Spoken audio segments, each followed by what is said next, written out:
The National News Desk, locally covered, nationally connected. We have a deal. Now, every year we'll renegotiate the deal, but I think the deal will go on for a long time. But overall, I guess on the scale from 0 to 10, with 10 being the best, I would say the meeting was a 12. Tariffs, TikTok, soybeans, and minerals, the jumbo-sized trade deal with China unwrapped. For the folks who wave their constitution around, read the damn thing. Tensions boiling over on Capitol Hill. Senate Democrats furious over their exclusion from a briefing over President Trump's strikes on alleged drug boats. Arctic frost is Joe Biden's Watergate. Republicans claim Biden's enemies list has now been unearthed. Dozens of subpoenas revealed as major media companies come into question. From the nation's capital, this is the National News Desk, America's News Now. Thank you for being here. I'm Didi Gatton, and on this Weekend Edition, we take a look at the big headlines of the week, and we look ahead at what to expect, starting with the 4 big stories we've been following this week. A high-stakes fight over food stamps, millions now scrambling as the SNAP lifeline is slashed. The U.S. military strikes more boats suspected of trafficking narcotics. The Federal Reserve lowers interest rates, and Hurricane Melissa tears through the Caribbean, leaving death and destruction in its wake. But first, President Trump is back from a whirlwind trip to Asia, and he brought back new trade agreements with China following a high-stakes meeting with the country's president. National correspondent Matt Gelka has the story. President Donald Trump and Chinese President Xi Jinping in their first face-to-face meeting in 6 years. The relationship has been rocky this year, with tariffs sparking a bitter trade war. Given our different national conditions, we do not always see eye to eye with each other.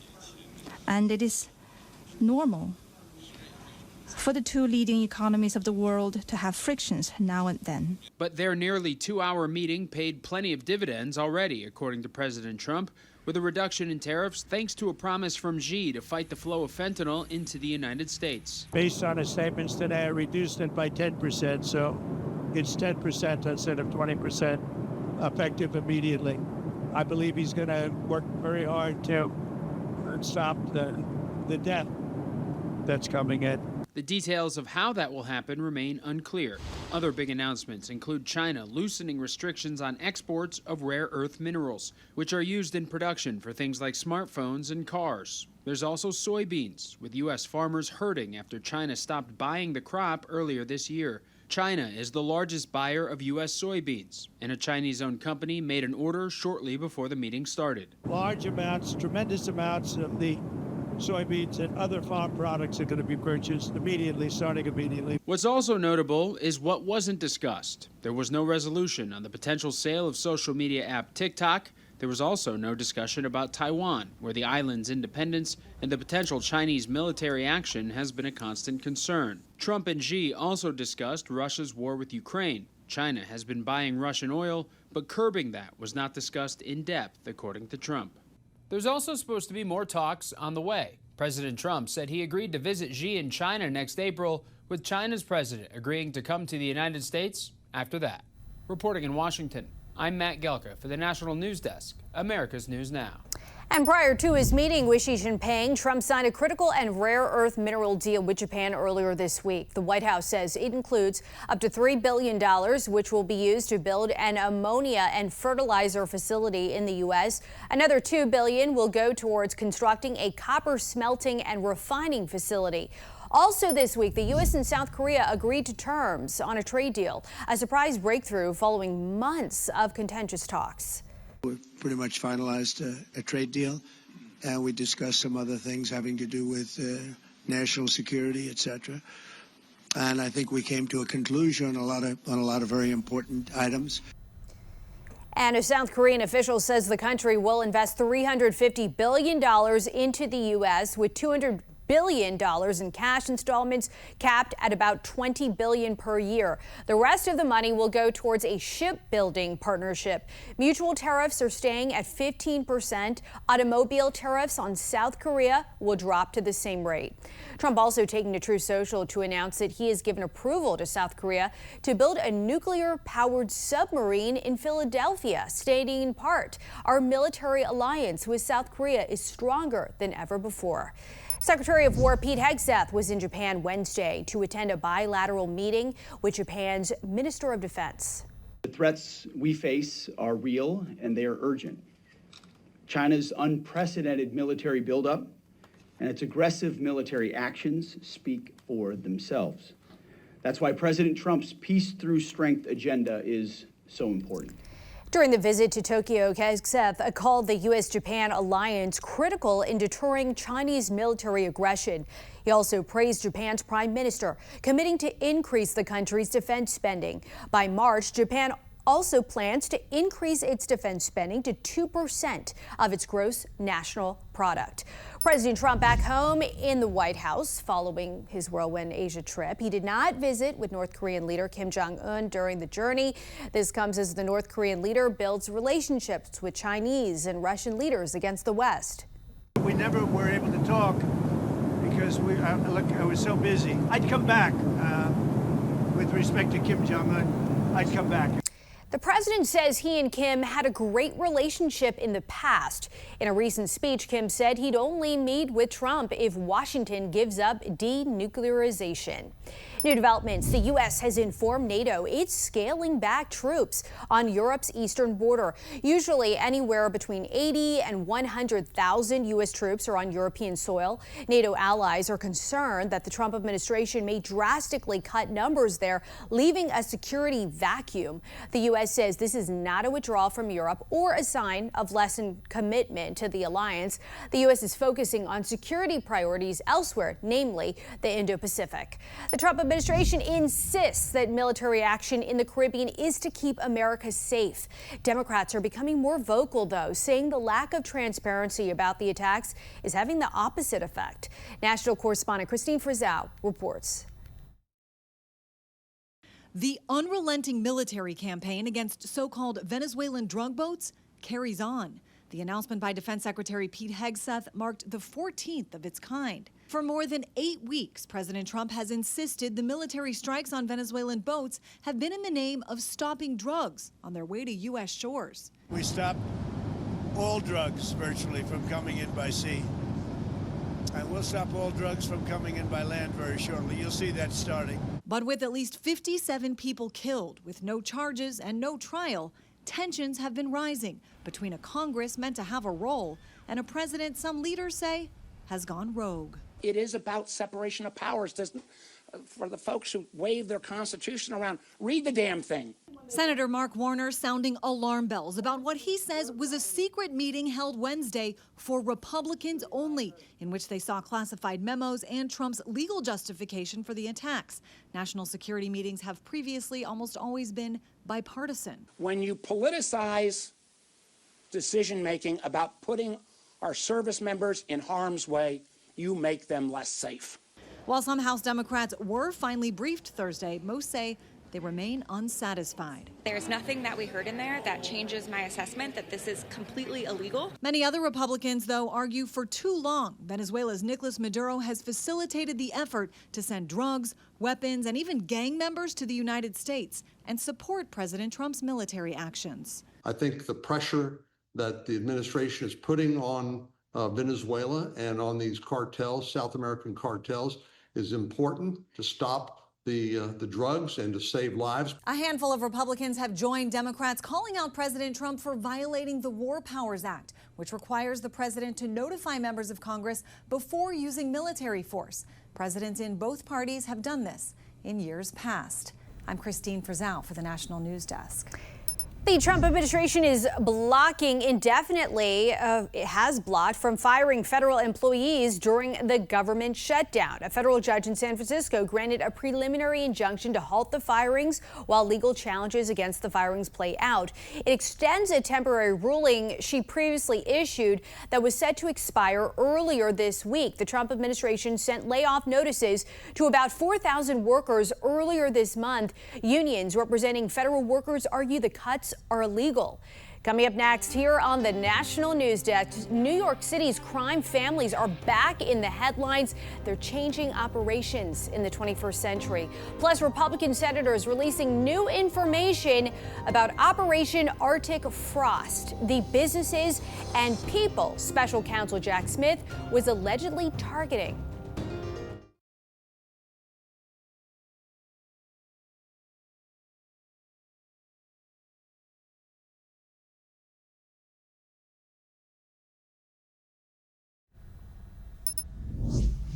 House Oversight Committee Chairman James Comer issued a scathing report over President Biden's use of the auto pen for pardons and the role his aides played in the process. Earlier this week, I spoke with former U.S. Attorney John Fishwick to discuss. You can't allow a president to check out and have unelected, unaccountable, faceless people making massive decisions for the country.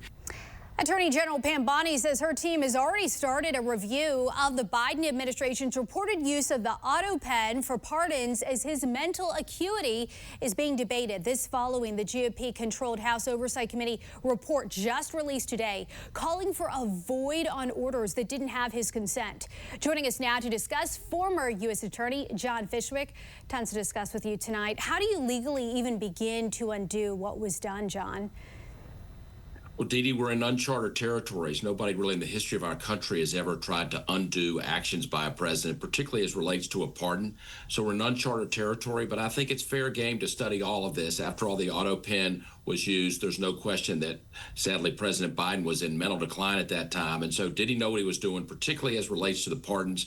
And did other folks take advantage of that? Is there a real record to prove that folks were pardoned? You know, whether a pardon can be overturned, I think, is a big uphill climb. But it's certainly fair game to question all of this to make sure that the president at that time knew what he was doing and that no one was taking advantage of him. Also today, the committee released this video from July in which a former Biden aide, Mike Donilon, says he would have gotten a roughly $4 million bonus if Biden won re-election. Listen to this. Were there any circumstances in which you would have received a bonus? Yes, there was. What were those circumstances? That Joe Biden would have been re-elected president of the United States. What would the bonus have been?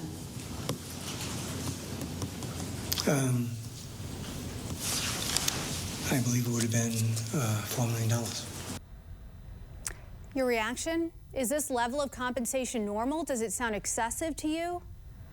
I hope it's not normal. That seems like a crazy amount of money on a re-election campaign. You worry in politics about the money, but certainly a $4 million bonus if somebody wins is excessive. You know, who negotiated that? Did the president know what he was doing? Did folks negotiate that? That seems extravagant and unnecessary, and that's why folks say there's way too much money in politics. It's very disturbing.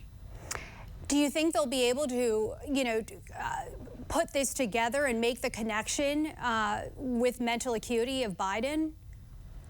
Well, it's, they're going to comb through the medical records. At this point, his doctor has refused to testify, so that's going to be a challenge. But they can get the medical records. They can subpoena them and the folks around Biden to see what his mental acuity was at the very moment that he granted these pardons, and that'll be the focus. It has to be the focus on his mental acuity at the specific time that he took certain actions. But they certainly can get the medical records.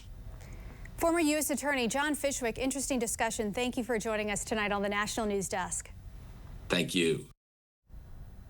I'm also supporting an across-the-board pay raise for every sailor and service member in the United States Armed Forces.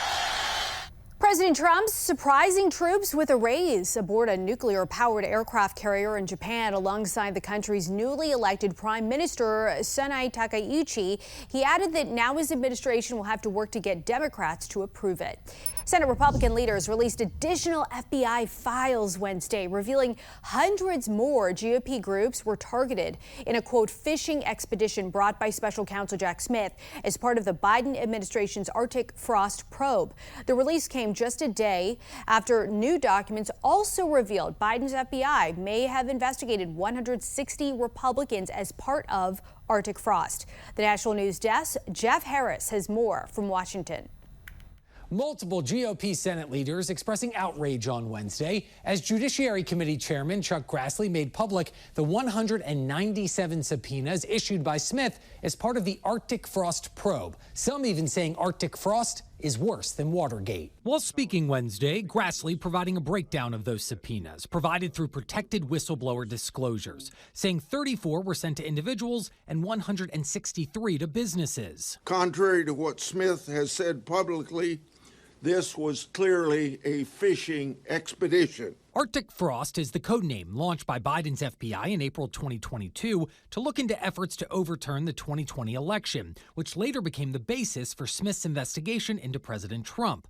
Wisconsin Senator Ron Johnson saying these newly released subpoenas are, quote, nothing short of a Biden administration enemies list. I'm old enough to understand how toxic a term that was under Richard Nixon. This is far worse. Far worse, orders of magnitude worse. Earlier this month, the FBI also releasing a document revealing that Smith and his team were allegedly tracking the phone calls of over half a dozen GOP senators. Johnson is one, along with Texas Senator Ted Cruz, who displayed the court order signed by U.S. District Judge James Boasberg instructing AT&T not to notify him that his records were subpoenaed. My assumption is Judge Boasberg printed these things out like the placemats at Denny's, one after the other. Now, Cruz said AT&T refused to turn his records over, but another did, according to Tennessee Senator Marsha Blackburn. Verizon is my wireless carrier, and Verizon never challenged, never moved to quash. They complied. Multiple senators Wednesday demanding Smith be brought in to testify, along with the wireless carriers. Meanwhile, Missouri Senator Eric Schmidt saying impeachment should be on the table for Boasberg. What he did to Senator Cruz and maybe other senators, absolutely, and I don't say this lightly, absolutely is worthy of impeachment proceedings. Now, Smith has previously said he will testify publicly before both the House and the Senate. His lawyer telling Fox News Digital he wants a public hearing so, quote, the American people can hear directly from him. I'm Jeff Harris reporting from Washington. New York City's mafia families are back in the headlines. This time, prosecutors say they're connected to an illegal gambling scheme that netted about $7 million. Let's go to Emma Withrow from the Fact Check team. When a lot of people think mafia, they think of something from the past, but it sounds like these groups are still active today. Yeah, definitely. I mean, they're a little bit smaller, but still active for sure. So 4 of New York's 5 families is what they call them. The Gambino, Genovese, Bonanno, and Lucchese organizations were named in this case. Investigators say that they've been running these illegal poker games and using modern technology to cheat these high-stakes players. All right, so they're still finding ways to operate. It just seems like they've evolved with the times and are just turning to different areas. Exactly. When you look at like the mid-20th century, these families were known for things like extortion, union control, and construction fraud. But today, they've shifted to more white-collar crimes like cyber-enabled gambling and fraud schemes. Authorities say that the core structure that you see there on your screen with a boss, underboss, and soldiers really hasn't changed much, but the methods have. And what's really different now is the fact that 4 of these mafia families worked on this together. Law enforcement officials called that extraordinarily rare because they're usually, you know, fighting each other. All right, it'll be interesting to see what this investigation with the NBA uncovers. Yeah. Emma, thank you so much. Thanks. For more on this Fact Check team topic, Emma's going to join us to dig into the history of the 5 families of New York and how they've evolved. Heard of a 4-day work week. Now, a Utah county is considering a 4-day school week. The problems leaders think it might solve, and what caused tornado warning sirens to malfunction during severe weather in a Texas town last week, and what the city said about the failure. We're back in 90 seconds.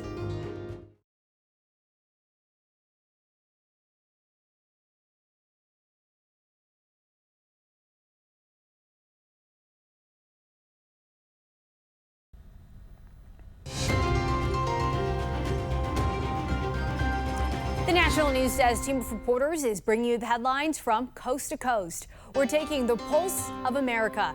And we start with the failure of tornado warning sirens during a storm in Texas. Pried open and empty, these photos show what neighbors in the Renton Highlands found at their mailbox earlier this week. Both mailboxes were wide open. There was damage basically to the outgoing mail slots. Richard Hull was one of the first to realize what happened. Well, you always feel violated immediately. I mean, it's just like it's an invasion of privacy, and you always hate that. The neighborhood behind us had been hit. The neighborhoods across the street from us had been hit.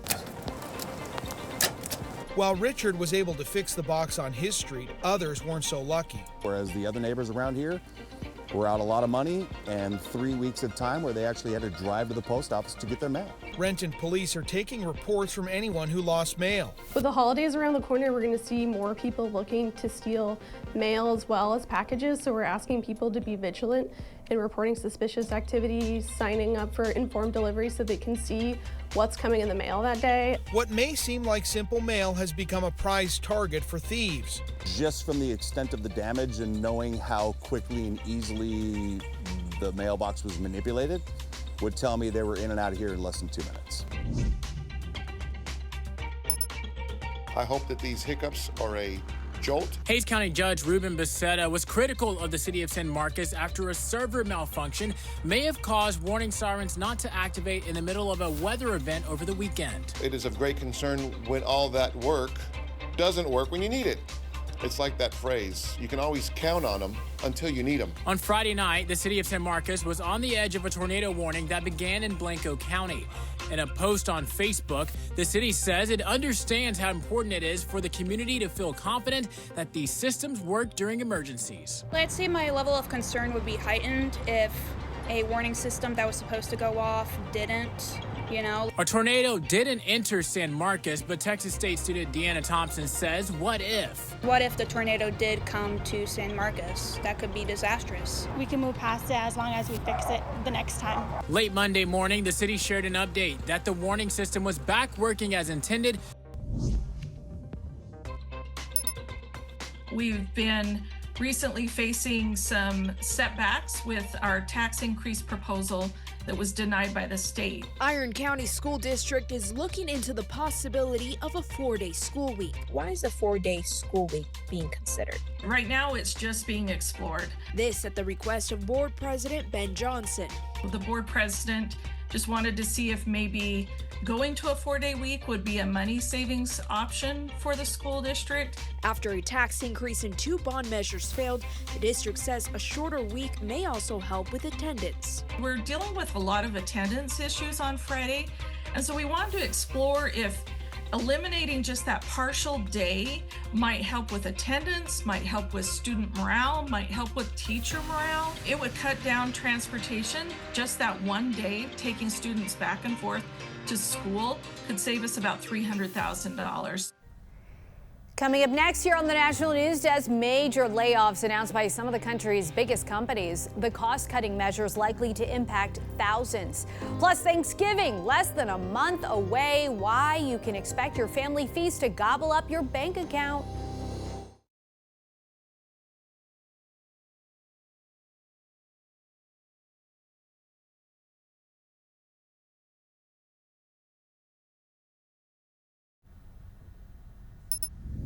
Taking a look at the top trending stories on our website right now, a newly found Dr. Seuss book will be published next year. Sing the 50 United States teaches readers the states with the Cat in the Hat and 2 cat helpers. Also, a JetBlue flight from Cancun to New Jersey was forced to make an emergency landing Thursday after the plane experienced a sudden drop in altitude.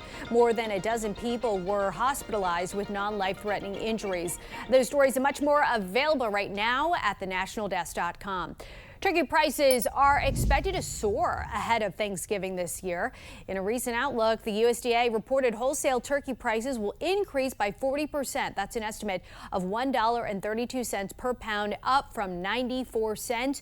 Retailers usually buy the items in bulk at wholesale prices and decide how much consumers will pay. Recently, birds have been more expensive due to limited supply. Several of the U.S.'s largest corporations are planning to lay off tens of thousands of employees. Amazon, now the latest, laying off about 14,000 employees. It's part of an effort to reduce costs and will likely impact 30,000. UPS is going the same route, announcing it cut 48,000 jobs so far this year. Coming up next, the man accused of killing the United Healthcare CEO making headlines again. How Luigi Mangioni's high-profile status is making him popular with his fellow inmates. You're watching the National News Desk, America's News Now. Catch us live weekdays from 6 a.m. to 11 a.m. and 10 p.m. to midnight Eastern Time and anytime online at thenationaldesk.com. We'll be right back.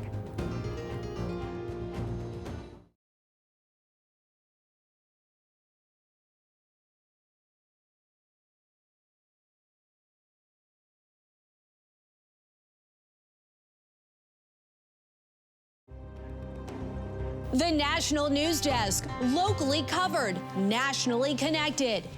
We have test sites. It'll be announced.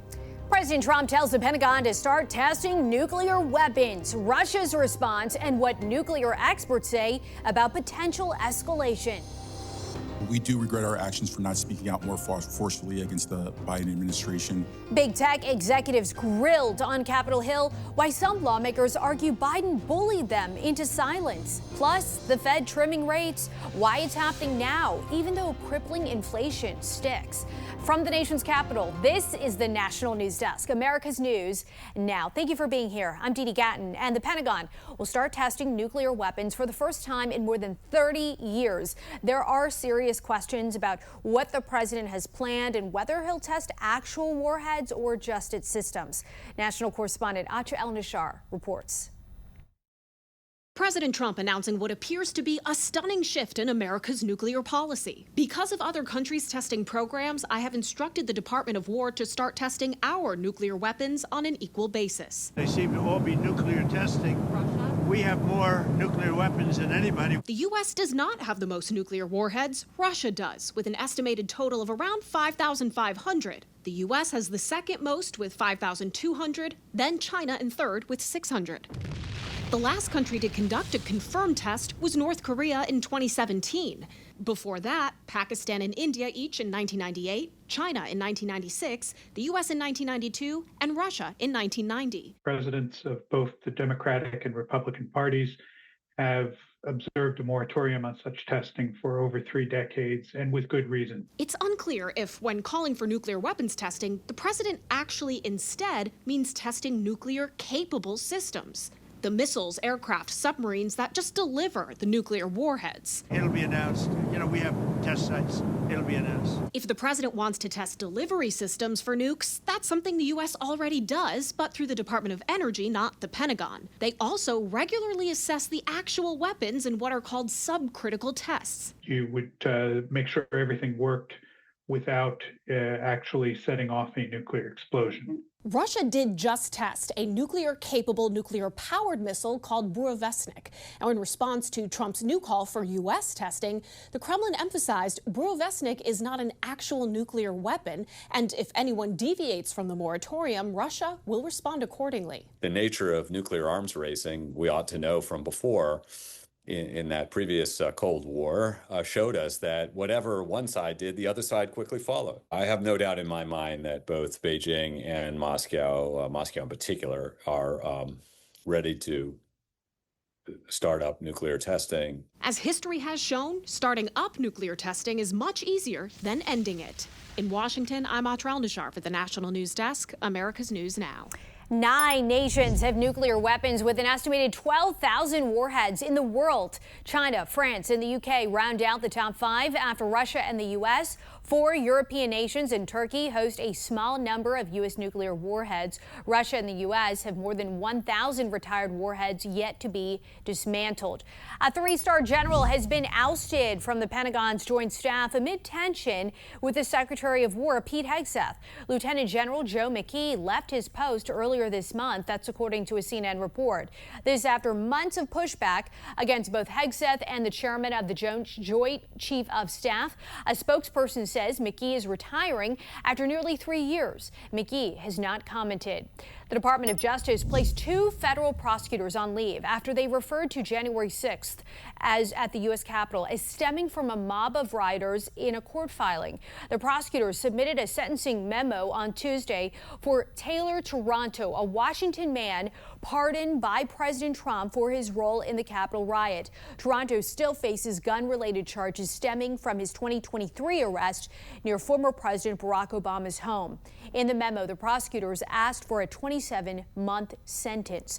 The Federal Reserve has cut rates by about 25 basis points, as expected, the lowest level in 3 years. The Fed has been dealing with a shortage of critical economic data recently, due in large part to the government shutdown. That's made decision-making more challenging. The Federal Reserve Chairman, Jerome Powell, says the decision was done to strike a balance between inflation and a softening labor market. Conditions in the labor market appear to be gradually cooling, and inflation remains somewhat elevated.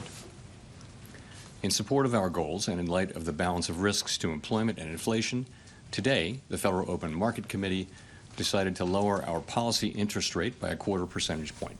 Powell also says another rate cut for December is not yet set in stone. Some want a very large interest rate cut. Others want something smaller, while some say no further cuts are necessary. This marks the second rate cut we've seen in 2025 and the 4th in the last year.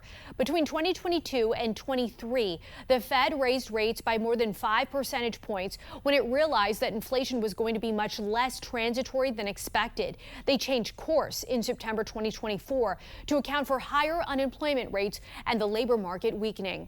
Executives from Meta and Google were on Capitol Hill this week. The companies grilled again about the pressure they faced from the Biden administration to censor posts, especially during the pandemic.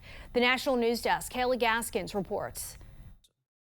Top representatives from Google and Meta on Capitol Hill Wednesday for yet another hearing examining government pressure from the previous administration to curb Americans' free speech on their platforms. Big tech was speechless when the Biden White House bullied them into censoring regular citizens. Both tech giants have already acknowledged the Biden administration put immense pressure on them to quiet dissenting voices. We do regret our actions for not speaking out more forcefully against the Biden administration. Particularly when it came to COVID-19 information on best practices and vaccines, also on allegations of voter fraud. Why would you remove a journalistic record of the claims of election frauds from both Democrats and Republicans? During the hearing, both companies maintained that the decisions they made to quiet what critics point out were mainly conservative voices during that time were made entirely of their free will. Ultimately, it was our decision to take down content. We develop and enforce our policies independently. So it was your decision to ban Dan Bongino on YouTube. It was your decision to ban RFK Jr. on YouTube. Yes or no, please? Senator, I'm not familiar with those specific You can't have it both ways. You can't have it both. Dr. Jay Bhattacharya, who's now the NIH director, you banned content from him because he said masks were ineffective for kids. You were banning the hell out of conservatives left and right in that time period. Democratic Senator Ben Ray Lujan asking Google about a settlement the company reached with President Trump after YouTube suspended Trump's account following the January 6th riot at the Capitol. Did YouTube pay $24.5 million to settle President Trump's lawsuit against the company, the majority of which goes toward President Trump's ballroom? Yes. Senator Ted Cruz says he plans to introduce new legislation he calls the Jawbone Act to address this type of government pressure and further protect Americans' right to free speech. In Washington, I'm Kayla Gaskins reporting for the National News Desk, America's News Now. General Motors is eliminating nearly 2,000 electric vehicle manufacturing jobs. That includes 1,200 positions from an EV plant in Detroit and another 500 from an Ohio battery plant. The automaker will also temporarily lay off more than 1,500 workers at the Ohio plant and at a battery plant in Tennessee. In a statement, GM cites lower than expected EV demand and Trump regulations regulation changes. Amazon is laying off workers here, but it's investing heavily in South Korea. The company announced plans to invest more than $5 billion in the country. That's in addition to $4 billion it previously pledged. All this money is going to AI data centers for Amazon Web Services, the retailer's cloud computing arm. More AI adoption is the reason Amazon gave earlier this week for its plans to cut 14,000 employees. Accused United Healthcare CEO killer Luigi Mangione gaining notoriety inside the Brooklyn Federal Jail where he awaits trial. Fox News Digital reports he's been dubbed an ambassador among the inmates at the Metropolitan Detention Center. Defense attorneys attributing his rise to three things: his high-profile case, and they say he probably has a lot of money in his commissary as his family is wealthy and he's received donations, and Mangione is helping people acclimate to life in jail.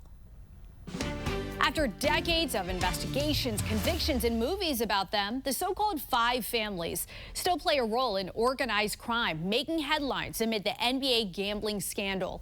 Let's go to Emma Withrow from the Fact Check team. And you researched these five families. You took a look back to when they're really prominent here in the U.S. Yeah. Tell us how we got here. So according to some research published on Britannica, the five families are the Gambino, Genovese, Bonanno, Lucchese, and Colombo organizations, and they make up the core of what's really known as the American Mafia. They really got going in the 1930s under a cooperative body called the Commission, which was actually created to reduce violence and divide territory across New York City. There are obviously certain crimes that come to mind. We've all seen the movies, but with time, tell us how their operations have evolved. So traditionally, when you look back, in the early days, they controlled labor unions, gambling, loan sharking, and extortion. But then over time, they've moved into kind of more complex financial crimes in some cases, like tax fraud, money laundering, and also some illegal betting organization operations like we've seen recently. And despite all of the high-profile trials over the years, they haven't disappeared. Yeah, no, they haven't. I mean, experts say that these groups still exist more quietly, though. The recent gambling case is just a reminder that the organized crime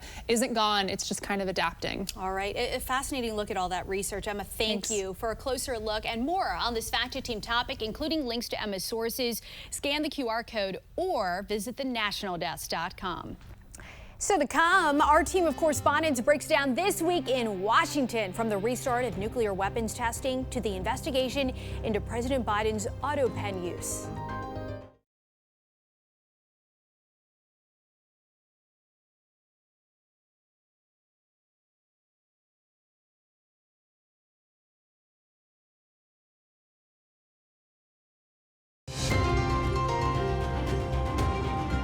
And welcome back to the National News Desk. Our Washington Bureau covers the nation's capital every day, and our team of correspondents reports on the important issues facing the country and how they impact you. President Trump returning from a week in Asia and striking deals with China, among others. During his trip, he announced that he has directed the Pentagon to resume nuclear weapon testing, quote, on an equal basis with China and Russia. National correspondent Atra Elnishar, that comment making waves around the world. What do we know about Trump's directive? Well, the White House has been very hesitant to clarify what the president means. He talks about other countries testing nuclear systems, as he put it. However, the last country to test an actual confirmed nuclear weapon was North Korea in 2017. Before that, the U.S., Russia, China, they haven't tested nuclear weapons since the 1990s.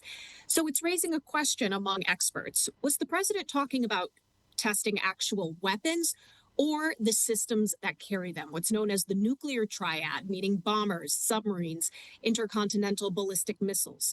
And those are tested all the time, both with computer simulation and in real-life conditions. The United States also, the Department of Energy specifically, has several ways to make sure that the actual nuclear weapons are safe, secure, but also ready to go should the crisis emerge. God forbid it ever does. So there are a lot of questions about what the president was referring to here when it comes to other countries' testing. He may have been talking about a test Russia did just in the last week. They carried out a test of a nuclear-powered, nuclear-capable missile called Burovesnik. And that is cause for concern, according to many experts, but it's not an actual nuclear weapon. So I talked to the Center for Arms Control and Non-Proliferation. Their mission is exactly what is in the title, to non-proliferate for superpowers like the US, China, and Russia. And here's what they told me they think could happen if the US actually ramps up its testing of the nuclear triad. if it were to do a few more, that's not a huge change. But no doubt Russia and China would see it or would attempt to portray it in their propaganda as being escalatory and dangerous and all of these other things, because that's what they do. So again, the United States regularly tests both its nuclear weapons and the systems that carry them. It's unclear if the president is going to ramp that up, but if it does, it's certainly not going to help tensions with Russia, China, and their desire, perhaps, to proliferate more nuclear weapons themselves. National correspondent Atra Elnishar, thank you. Meanwhile, Republicans on the House Oversight Committee released a report on their investigation into former President Biden's use of the auto pen to sign pardons and commutations. The committee's chairman, James Comer, spoke to Fox News. That there was many instances of unauthorized use of the auto pen. These were unnamed staffers that were acting as de facto president of the United States. We could never find any instances where Joe Biden was actually in the room with the people who were making the decisions on use of the auto pen to sign Joe Biden's signature on legal documents. National correspondent Christine Frizzell, what else did the report conclude about the legality of those signatures and what happens next? So Chairman James Comer arguing in that report that President Biden's so-called cognitive decline combined with his use of the auto pen warrants a second look by the Justice Department. Let's just take a step back and take a look at the report. The title is The Biden Auto Pen Presidency, Decline, Delusion, and Deception in the White House. House Republicans really trying to make the case here that other people, people who were not elected, were making a lot of decisions for President Biden. While they didn't necessarily put forth evidence that he didn't approve these decisions, some of the videos of their testimony, it raises some questions. I approve the use of the auto pen for the execution of all the following pardons. Thanks, Jay-Z.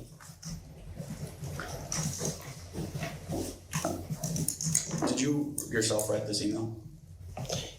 I do not believe I did, based on some of the prep that I did. Who did?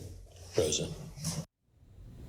Yeah, so there you have, the chief of staff for the president basically saying that he had saying that these were approved, but he didn't even write the email. So, again, a lot of questions still. We do have to say President Biden told the New York Times in July that when it came to clemency decisions, he made every single one of them. He said the auto pen was just used to sign the warrants because there were a lot of them. Democrats on the House Oversight Committee, they released their own report. They call the investigation a sham. They insist that Republicans failed to produce any evidence of wrongdoing and also say that while House Republicans obsess about President Biden's health, they're ripping away health care from 17 million Americans.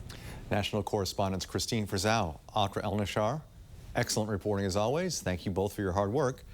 Back to you.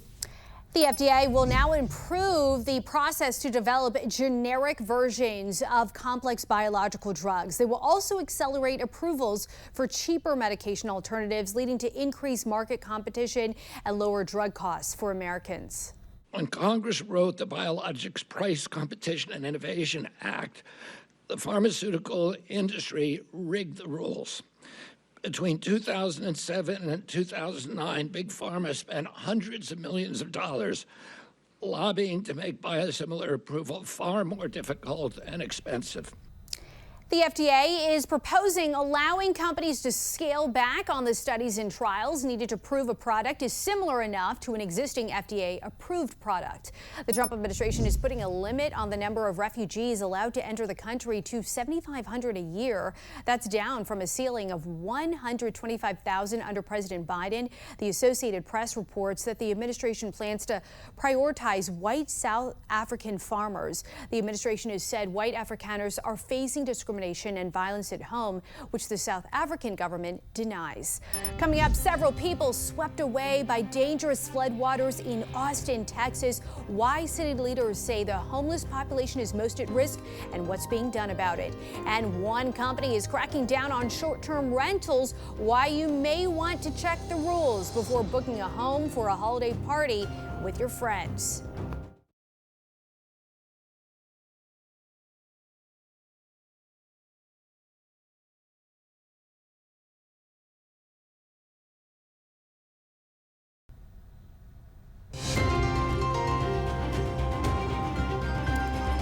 This is the National News Desk, America's News Now. We have reporters all across the country in your neighborhoods covering issues that matter to you. We are taking the pulse of America, and we start in Texas, where concerns are growing after multiple people drowned in a drainage pipe. This is one of the most dangerous drainage culverts in Austin.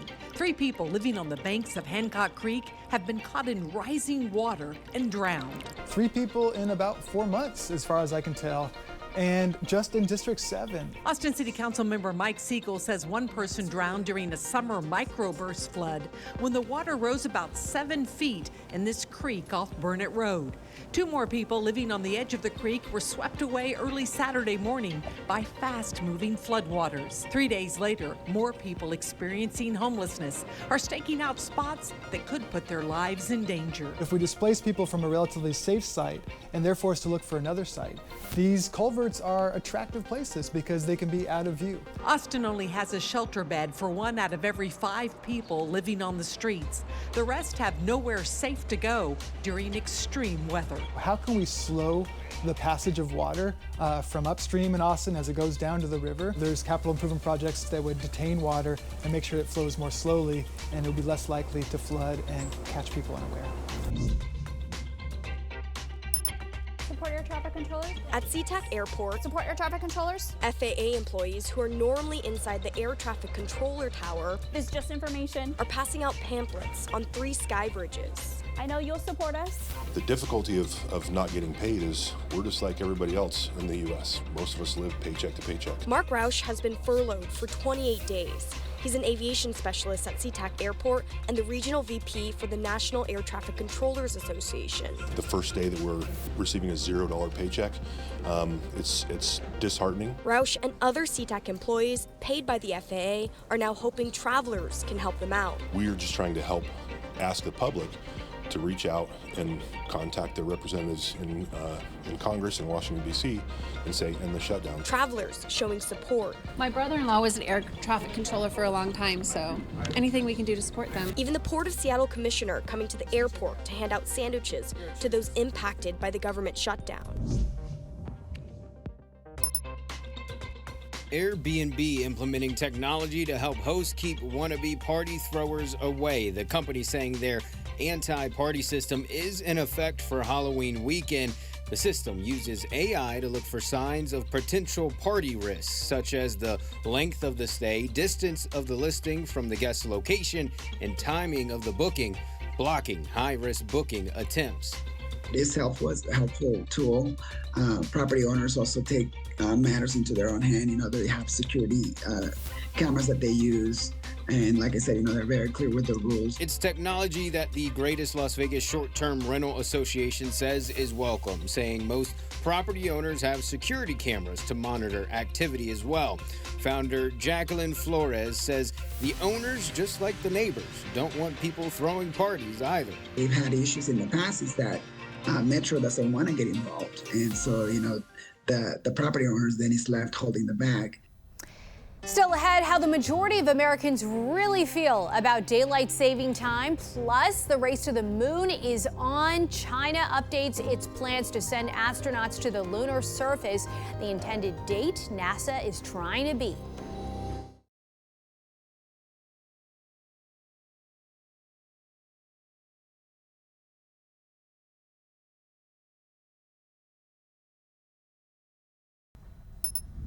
As many Americans get ready to set their clocks back an hour on Sunday, a new poll shows mixed feelings about daylight saving time.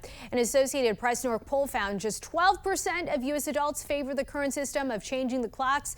56% would rather have daylight saving time year-round, meaning less light in the morning, more in the evening. 42% preferring the reverse, standard time year-round. The space race is heating up. Thursday, China announced it's on track to land astronauts on the moon by 2030. It introduced the next crew of astronauts heading to its space station. They'll also carry mice with them as part of a study on the effects of weightlessness and confinement on the animals. And looking ahead, Uber says it is planning to launch its self-driving taxi service in the San Francisco Bay Area next year. The rideshare company has been developing a robo-taxi with the electric car company Lucid Lucy, and self-driving tech company Nuro. Uber says about 100 test vehicles will be on the road soon, with plans to deploy around 20,000 within the next 6 years. And that'll be all for us on the weekend edition of the National News Desk, America's News Now. Don't forget, you can catch us live from 6 a.m. to 11 a.m. and 10 p.m. to midnight Eastern Time. Check our local listings. You can also watch us online and catch up with the latest headlines on the nationaldesk.com. Thanks for watching the weekend edition of the National News Desk. Hope you have a very fun Halloween weekend. I'm Didi Gatton here in Washington. From all of us here, have a great week. We'll see you Monday.